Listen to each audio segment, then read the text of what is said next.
Hello there, welcome back to The True Investigator. Thank you so much for joining me. And today we'll be talking about curiosity.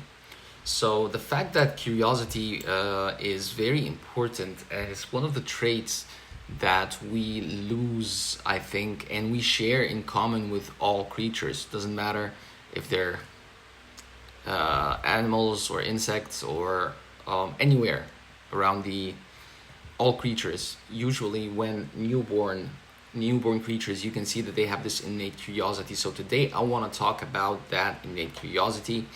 I hope you enjoy it, and yeah, let's go. So, curiosity: seek and you shall find, ask and it shall be answered. Such is curiosity.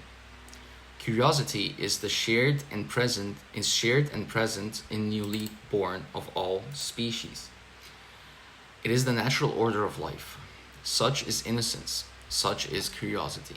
So curiosity is truly present in all creatures. I don't know if you watch critters or younglings of animals and pets. You see that they're very curious and mischievous in nature.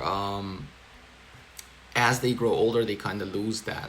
And we tend to also lose that as well. We become a lot more conformative and less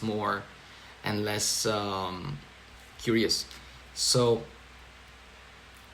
curiosity leads to questioning. Questioning leads to investigating. Investigating correctly leads to remembrance of our natural order. So, curiosity leads to questioning. That's normal.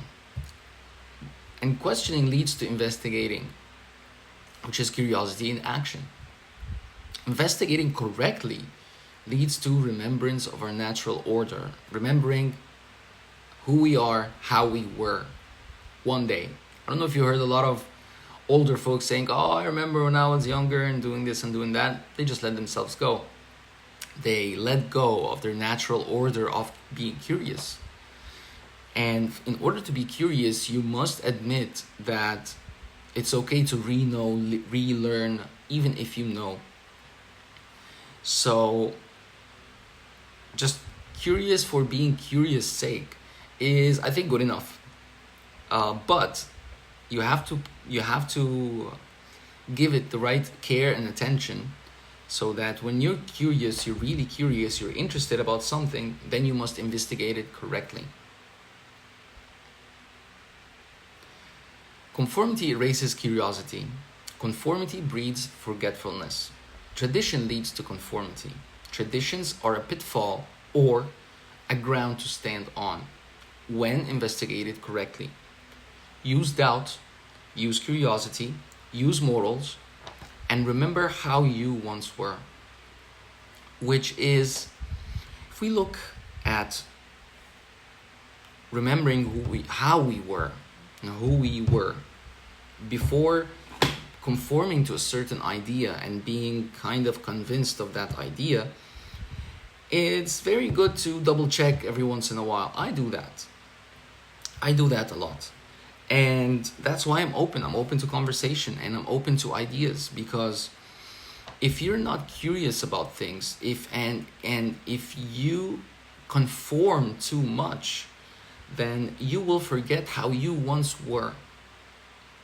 And that innocence, that curiosity is very important in any person's journey, and it's an important trait to maintain, because when you lose this curiosity and you lose this innate trait of being curious about things and wonder about things, then what happens is you just become a spokesperson for an ideology. And that is good. I'm not against that. But you become a spokesperson for idols, basically. You become a spokesperson for other people's thoughts, not your own thoughts. And it's good to know things. It's good to repeat things. It's good to understand the nature of things and be able to talk about them. That is very good. The issue is when you lean in too much into something that closes the door on you to listen to other things. And conviction is very important as well. So when you're convicted of something, it kind of erases curiosity. So conviction is good, it's not bad. Again, a lot of the things I'm going to talk about, they're not necessarily bad in nature, it's like how you use them. So it's how you use these innate traits, characteristics, and abilities in order to just navigate better in life. I think that's very important. So tradition leads to conformity. That's normal. You see your parents, how they act, or how people live in your certain region, and you want to conform, you want to be part of that group. But at the same time, traditions sometimes can be the pitfall or a ground to stand on, which is very paradoxical in nature, because a lot of traditions are rooted in truths, but also a lot of traditions are rooted in ignorance. So a man needs to be very smart and have critical thinking, accurate vision to identify what he will keep from that tradition and what he can not neglect but necessarily not use. So traditions can be a moral ground for you to stand on, absolutely, but at the same time they contain a lot of pitfalls. So when navigating traditions, people need to be, or a man needs to be aware of how he's facing each part of that tradition and not accept it fully right away. And if they do accept it fully right away, at least they understand the position they're in. Use doubt, use curiosity, use morals, and remember how you once were. And this is very, very important. Back to identity. I believe that why does everybody love kids, right? Because kids carry innocence and curiosity, right? In a world full of injustice, it is strategically not accurate to be innocent. But being innocent in the sense of curiosity is good. So innocence is not necessarily a bad trait if applied correctly. A lot of our traits, even the ones we lose, are not bad in nature, but the nature of how we apply them is bad or is misplaced. And that will conclude curiosity. These are the first two stanzas. I hope you guys enjoyed it. And we're going to reach the more physical, what I can do with this.